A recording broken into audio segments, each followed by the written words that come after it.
આ ગિરનાર ક્ષેત્રમાં જ્યારે તમે બોરદેવી માતાના મંદિરે આવો ત્યારે આ દુર્લભ આ જે દર્શન છે ગોરખનાથ, નવનાથ અને દત્તાત્રેયની ટૂંક, અનસુયા ટૂંક, મહાકાલી ટૂંક, જૈન દેરાસર અને ભૈરવ જપ એક સાથે બધા દર્શન કરી શકો.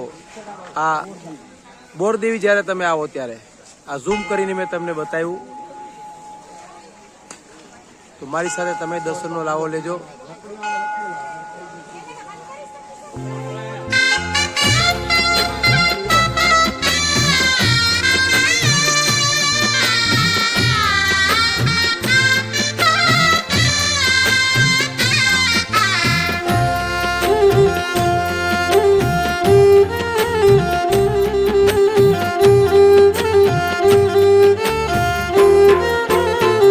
પ્રભુના ભજન કરો તો કરજો ભાવથી રે.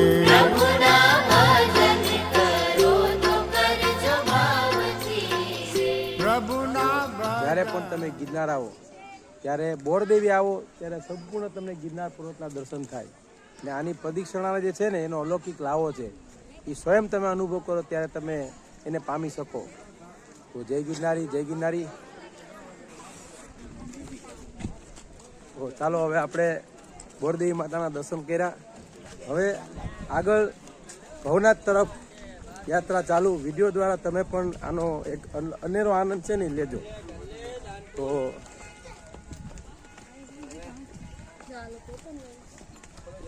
જય ગિરનારી, ગિરનાર સિદ્ધો કી જય, ગુરુ દત્તાત્રેય કી જય, બોલો માતા અનસુયા કી જય જય જય. जय गिरनारी गुरु, जय गिरनारी, आए हैं हम शरण तुम्हारे.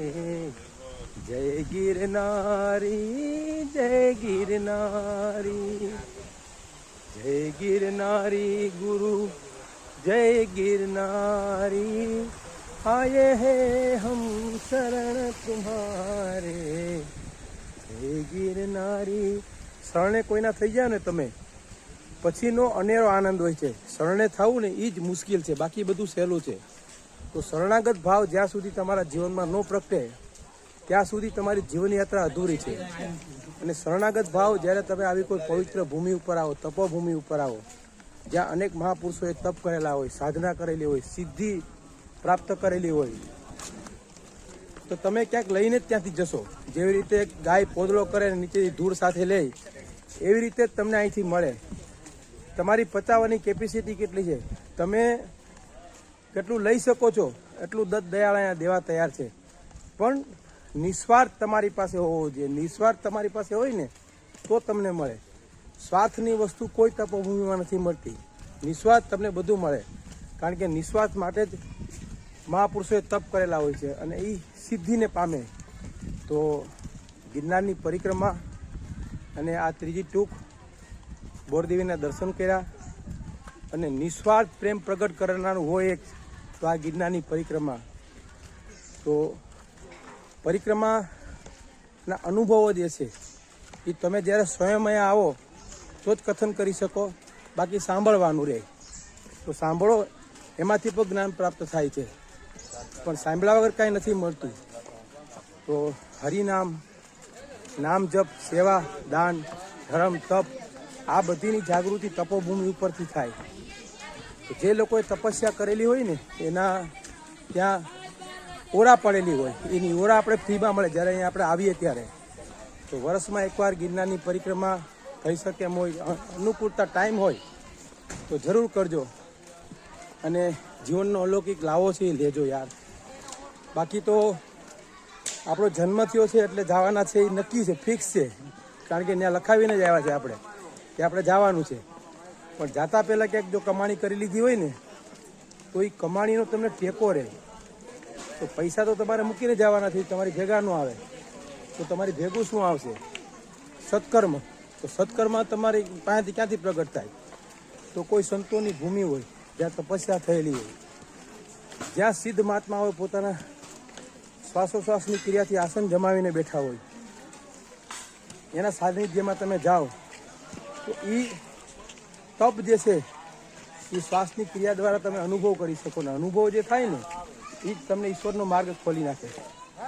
તો ગિરનારની પરિક્રમા જરૂરથી કરજો. એનું કારણ છે કે મેં 20 કરી, તમારે થાય એટલી કરજો. પ્રાણ તત્વ તમારી અંદર છે ને તો પામી લેજો. વહી જાય પછી તો હું કોણ ને તું કોણ સંબંધ ત્યાં પૂરા થઈ જાય છે. તો સંબંધ તમારો જોડાઈ જાય ઈશ્વર સાથે તો જીવન ધન્ય થઈ જાય. અને સંબંધ જોડીને રાખવા માટે આ તપોભૂમિ છે, નામ જપ છે, સેવા છે, દાન છે, ધર્મ છે. એના પગલે તમે ચાલો પછી જીવનમાં તમારે કંઈ કરવાનું રહેતું નથી. બધું ભગવાન તમારું કામ કરે એમ ઈશ્વરે કીધેલું છે. તો બોરદેવીના દર્શન કર્યા, દર્શન કરીને બાદ હવે પાછા રિટર્ન. આ એક સ્થળ એવું છે કે દર્શન કરવા માટે ખાસ આવવું પડે, પછી પાછું તમારે માર્ગે ચડવું પડે. અને આ સત્યનો માર્ગ ખોલી દે એવી પરિક્રમા છે. આ તમને સેવા તરફ લઈ જાય એ પરિક્રમા છે. આ તમને દાન તરફ લઈ જાય એ પરિક્રમા છે. તો બની શકે તો પરિક્રમા જીવનમાં કરવી જરૂરી છે. કારણ કે જ્યાં દત્ત મહારાજ બિરાજતા હોય 9999 સીડી ઉપર, તો એમને ત્યાં તપસ્યા નથી કરી, એને ત્યાં તત્વનો બોધ થયો છે. એની તત્વનો બોધ આપણે મળ્યો છે ને એ હાવ ફ્રીમાં મળ્યો છે. બધા કષ્ટો, બધી તકલીફો મહાપુરુષે ઉપાડી છે આપણા માટે, જીવોના રક્ષણ કરવા માટે. જીવ અને શિવ એ બેનો તત્વ છે એને સમજાવવા માટે મહાપુરુષોએ આસન જમાવ્યા છે. તો એ આસન જે છે એ તો આપણે નથી લગાડી શકવાના, પણ શ્વાસની ક્રિયા દ્વારા આપણે એનો અનુભવ કરી શકીએ. અને અનુભવથી માણસ પામી જાય છે. પામવા માટે તમારે કાંઈ ચોપડી વાંચવાની જરૂર નથી. તો ચોપડી વાંચવાથી શબ્દનું જ્ઞાન થાય, પણ આત્મજ્ઞાન તો તમને કોઈ મહાપુરુષની જગ્યા હોય, તપોભૂમિ હોય, ત્યાંથી જ પ્રાપ્ત થાય છે. એમ આગળના લોકો કહી ગયા છે, આગળ થશે એ પણ એ જ કહેશે.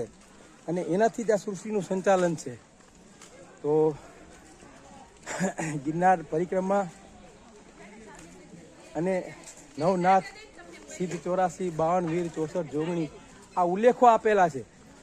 પણ એના અહીંયા તત્વ બિરાજમાન છે એમ મહાપુરુષોનું કહેવાનું છે. ને એ તપ દ્વારા તમને થોડા અંશે જાણવા મળે. કારણ કે છે એટલે, પણ દિવ્ય ચક્ષુ નથી એટલે આપણે પૂરેપૂરો અનુભવ નથી મળતો. પણ પ્રકાશ નાનો હોય કે મોટો, એ પ્રકાશ જ કહેવાય. હા, અંજવાળું જે છે ને એ અંધારાની વિરુદ્ધ નથી જાતું, પણ એનો ગુણધર્મ છે અંજવાળું કરવાનું. તો અંધારાને એમ થાય કે ભાઈ મારો નાશ થાય છે, નાશ નથી થતો. જ્યાં પ્રકાશ દીપક જ્યાં પ્રગટે છે ને ત્યાં અંજવાળું જ હોય છે. એ પણ આવી કોઈ તપોભૂમિ હોય ત્યાં એ જાગૃતિ તમે દેખાય. તો જય ગિરનારી, જય ગિરનારી.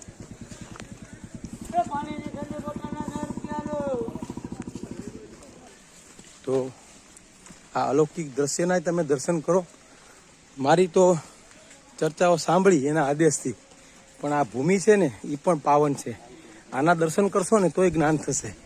આ અનેક વનસ્પતિઓ જે છે ને એ પણ પોતાનું આસન, પોતાનું સ્થાન અહીંયા જમાવીને બેઠા છે કે એના દ્વારા આપણે શ્વાસની ક્રિયામાં અનેક શરીરને જે લગતી ક્રિયાઓ છે એ આના દ્વારા આપણે મળે.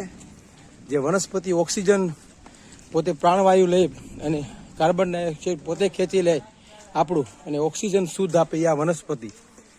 અને મહાપુરુષોએ પણ આનું જતન કર્યું છે વૃક્ષનું. પણ જંગલમાં તો ભગવાનની ઈચ્છાથી વૃક્ષો ઉગે, માણસની ઈચ્છાથી ન ઉગે. ઈશ્વરને ખબર છે કે અહીંયા કઈ વનસ્પતિની જરૂર છે અને માણસોને શું ઉપયોગી છે.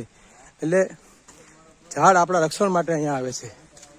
તો આ પ્રકૃતિના તમે દર્શન કરો. પ્રકૃતિ છે એ પણ ઈશ્વરની દાસી છે.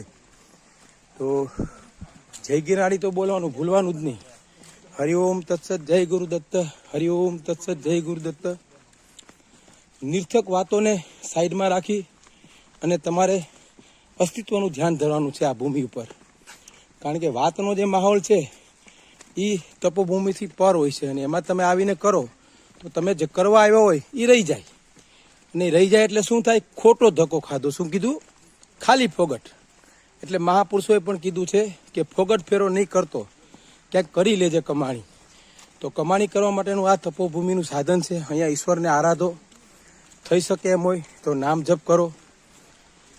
આ નિર્માણ શું કામ થયું છે, પરિક્રમા શું કામ થઈ છે, એના અંદર તમે અધ્યયન કરો ને અધ્યયન કરવાથી તમને જે જાગૃતિ મળશે એ તમને ચોપડી વાંચવાથી નહીં મળે. તો આ પ્રકૃતિના મારી સાથે દર્શન કરવામાં તમે જોડાઈ રહેજો. ગિરનાર ક્ષેત્રની આ લીલી પરિક્રમા અને એકદમ નીરવ શાંતિનો અનુભવ કરતું આ સ્થાન. તો હવે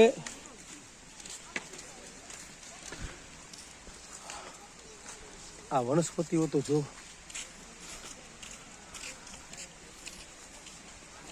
જય ગિરનારી, જય ગિરનારી, જય ગિરનારી. ગિરનાર સિદ્ધો કી જય, ગુરુ દત્તાત્રેય કી જય. આ ધરતીના એની હિસાબે દર્શન કરાવું છું કે આ ધરતી ઉપર નામી અનામી અનેક સાધુ સંતો ચાલેલા હોય અને એની જે રથ છે ને એ આપણી શ્વાસની ક્રિયામાં જાય તો પણ આપણે જ્ઞાન થાય એમ મહાપુરુષોએ કીધું છે. તો આ એક જળ દેવતાનો જેને કહેવાય એક અનુભવનો નાદ કે જેના દ્વારા આપણું શરીર જે છે ને એ ક્રિયાત્મક રહે. પાણી જો શરીરમાં ઘટી જાય તો ડૉક્ટર 150 રૂપિયા બાટલો ચડાવવાના લે, એ ભગવાન આપણા એમને ફ્રીમાં આપે છે. અને એમાંય આવી ગિરનારની તપોભૂમિ હોય એના ઝરણાનું પાણી જો તમારા શરીરની અંદર જાય તો એ કેટલી ઉત્તમ વનસ્પતિઓમાંથી નીકળેલો પ્રવાહ છે આ. તો પાણીનું જે મહત્વ છે, પાણી નહીં હોય તો પાણીનો ગુણધર્મ તપોભૂમિમાં ફરી જાય. કારણ કે સાધુ સંતો જે જગ્યાએ તપ કરેલું હોય, જે જગ્યાએ સમાધિ લગાડેલી હોય, અને પાણી આવે આકાશમાંથી પણ ધરતીમાંથી જ્યારે પાણીનો સ્પર્શ થાય ત્યારે એમાં અમૃત ભળી જાય. અને અમૃત જે છે ને એ કુંભ તો કોઈ જોયો નથી, પણ આવી કોઈ તપોભૂમિ હોય એનું જો પાણી માણસના શરીરમાં જાય તો એને 7 ભવનું જ્ઞાન થાય એમ મહાપુરુષો કહી ગયા છે. આ અલખનો નાદ જગાવીને અહીં બેઠા છે.